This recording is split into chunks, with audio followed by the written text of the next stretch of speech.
Hey friendlies, I'm Carolyn. Welcome back to my life, living on the road in an RV. In the last video, I showed you that my house batteries died, and I want to talk to you today about why I didn't get lithium batteries, and I also want to talk to you about the #1 myth I have discovered about RV deep cycle batteries. There ain't nobody gonna do it for you. Got to find your own. Okay, so first, why don't I talk to you about why I didn't get lithium batteries, and then I'll get to the #1 myth about deep cycle lead batteries. So everybody's like, lithium, lithium, lithium, lithium, lithium, lithium. You need lithium. I mean, I've heard you need lithium as much as I've heard you need a Berkey. Like water filter, like 50 million times. I did my due diligence when my batteries were going dead. She does this. You probably can't hear it. Every time I turn on the camera, she starts drinking. But at least we're outside, so maybe it's not as distracting. I did my due diligence. I did a little research because I was like, yeah, you know, I know most of my friends who live in vehicles have lithium batteries, and so I looked into it and I'm like, okay, I've always said that when my old batteries go bad, when they go dead, I will get lithium batteries. So I looked into it. The reason I didn't go with lithium is because there were too many things I wasn't sure about. I had my solar installed down in Quartzsite. They're only open a few times a year, a few months a year when all the snowbirds are down there. So I couldn't just call them and ask them questions. So my understanding is that switching, if you already have a system set up for lead cell batteries, there are a few upgrades and changes you might need to make in your system to put lithium in. It's not just drop and play. You can't just pull out your lead cell batteries and put in lithium. In some cases, and I think in my case, that's true. One thing that they say with lithium batteries is that you can't use automatic equalization. So equalization is required for lead cell batteries to help them last longer.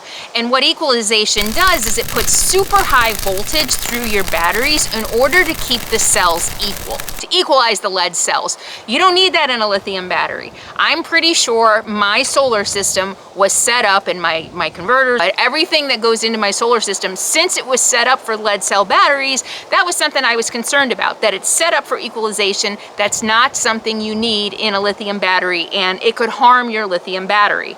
Sometimes if your charger is programmable, you can program it to change from lead cell battery to lithium battery. I didn't crawl down there and look at my Blue Sky solar charger this time, but I've looked at it before.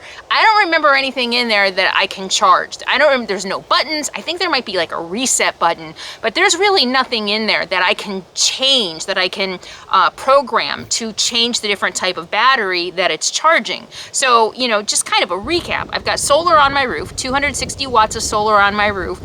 The solar attracts the sun, converts it into energy, puts it in your battery to store, and then you run your electronics off your battery, which is the stored energy. So whatever the vehicle for holding that power, which is your battery, whatever type of battery that is going to determine how that energy is transferred there, right? So a lead cell battery, the energy is transferred differently than it would be for a lithium battery. And I don't know that I could program my charger to transfer it for a lithium battery rather than my lead cell battery. So what I read though is if you have an AGM setting, you can change it to AGM and that would work fine for lithium, but I don't know that I have any of that. Also, your charger, your battery charger, which is built into your solar system, has different settings for bulk charging, for absorption charging, and for float charging. And those are going to be different for a lithium battery than they are for an AGM. So it's all kind of the same thing about equalization and how fast and how slow and how you charge your battery. So anyway, I don't know. I'm not an expert in batteries, but that's just a little bit that I read about it and that I think I understood and absorbed and grasped. And that was enough for me to say, you know what? I don't feel that I know enough about my system and how it's going to interact with a lithium battery to make that huge investment into a lithium battery. Lithium batteries are a lot more expensive. Yes, they last longer. Yes, they have better power output and things like that. But if my system's not set up for it and I'm going to ruin it, it's just a waste of an investment. So I wasn't prepared to make that change just yet. So That's why I didn't go with lithium. Part of me also is like, if it's not broke, don't fix it. There's nothing wrong with the system I have. I mean, it works fine. It's been working fine for almost 3 years. And that brings me to the number one myth. The number one myth that I keep hearing, that I just really learned is a myth, is that your battery should last 10 years. Deep cell batteries should last 10 years. They should last 6 to 10 years, now I'm hearing. So here's the reason that's not true. Your batteries don't know what month and year it is. You know, your battery life depends on how many times it cycles through. So that's what a battery life is, how many cycles. The batteries I had in here were Trojan batteries, which are some of the best deep cell batteries that are out there that a lot of RVs like. I was really happy with them. But I went with what was easy and convenient with Interstate. And what I read about those Trojan batteries is that I should have gotten 700 to 1,000 cycles out of those batteries. They lasted 2.5, almost 3 years. What I figured out is I got about 900 cycles out of those batteries. Almost 3 years, 900 cycles. I'm right where I should be, on the high end, actually, of where I should be for how long a battery lasts. So when people say RV batteries should last 10 years, I don't necessarily, they're not living in it, right? You are cycling your battery every single day, and we're gonna get to that in a minute. You should be cycling your battery every single day. If you're living in your RV, I mean, if you're not living in your RV, you're taking it out a couple weeks a year and weekends, yeah, you know, it's gonna take a lot longer to get 700 to 1,000 cycles, so yeah, it's gonna last 10 years. But if you're living in it, cycling it up and down every single day, it's not gonna last 6 years. I'm happy that I got almost 3 years out of mine. So see, here are some tips that I've learned along the way and how to keep your battery lasting longer. So what's a cycle? A cycle on a battery means that you're draining it, basically, that you're getting it down to its low, whatever that is. So basically, the lowest a 12-volt battery should ever go is like 12.3 is what I'm being told now. Your battery, your 12-volt battery is fully charged at 12.8. So a cycle means that every day you're going down to 12.3 and you're going up to 12.8. That's a cycle. And you should be doing that every single day. You don't want to deplete it down to 12.5 and then charge it up to 12.8. You don't want to deplete it down to 12.2 and then only go up to 12.5. The more you can completely deplete it and completely fill it up, the longer your battery is going to last. I've gone to several different sources as to how far you're supposed to deplete your battery every day, and I'm seeing different numbers on different sites. I'm seeing that some sites are saying it's okay to let it get it down to 50%. I'm seeing some sites that say you should never let your battery go below 75% of charge. I think the best recommendation is to look for the specifications for the battery that you have, because I think they vary by battery. So that's a cycle, and you want to try to do that every single day. Cycle it down to 12.3, cycle it up to at least to 12.8 every day. The other thing that helps your battery last longer, they say, is how quickly you charge it. They say that you're supposed to slowly charge it over time. Don't hook it up to a quick charger that's going to charge it up in a few hours. So they say the slower you can charge it back up to its full capacity, the longer your battery is going to last.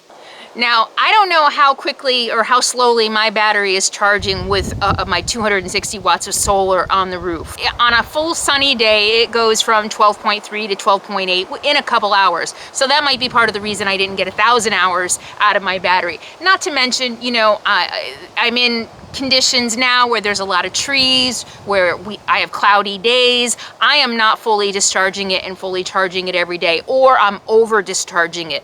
I'm having nights where it's getting down to 12.2 on my brand new batteries already, and that's just going to shorten the life of my batteries. So maybe next time I'll be somewhere and I feel like taking it in and having somebody look at my whole solar system and putting in lithium, but that's just not where I was right now. It's hard when you're traveling to do all that stuff, and you don't want to necessarily be stuck in one place. Anyway, that's a whole other, it's an inconvenience, and I don't like to be inconvenienced.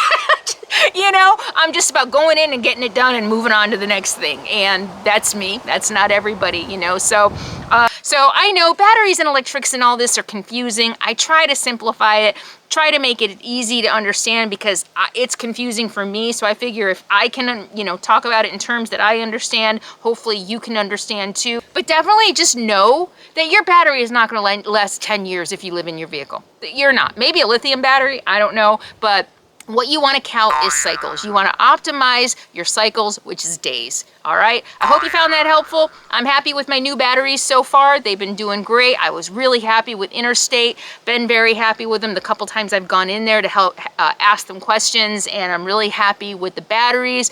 I have 2 golf cart batteries, 2 6-volt golf cart batteries. You're supposed to get more power out of them.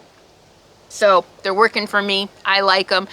So you guys might be curious how this is doing. Remember when I did my new inverter?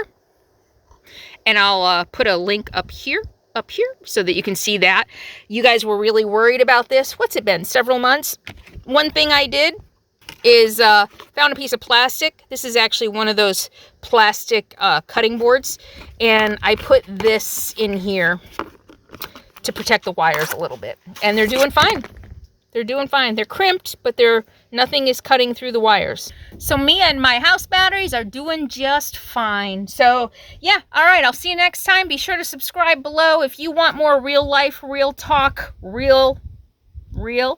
I'll see you next time. In the meantime, be happy, be free, and be kind. And of course, you have to, the obligatory Sadie, right? Where's Sadie? Sadie! Which, the bugs, huh? Are you hiding from the bugs? Yeah, you want to go inside?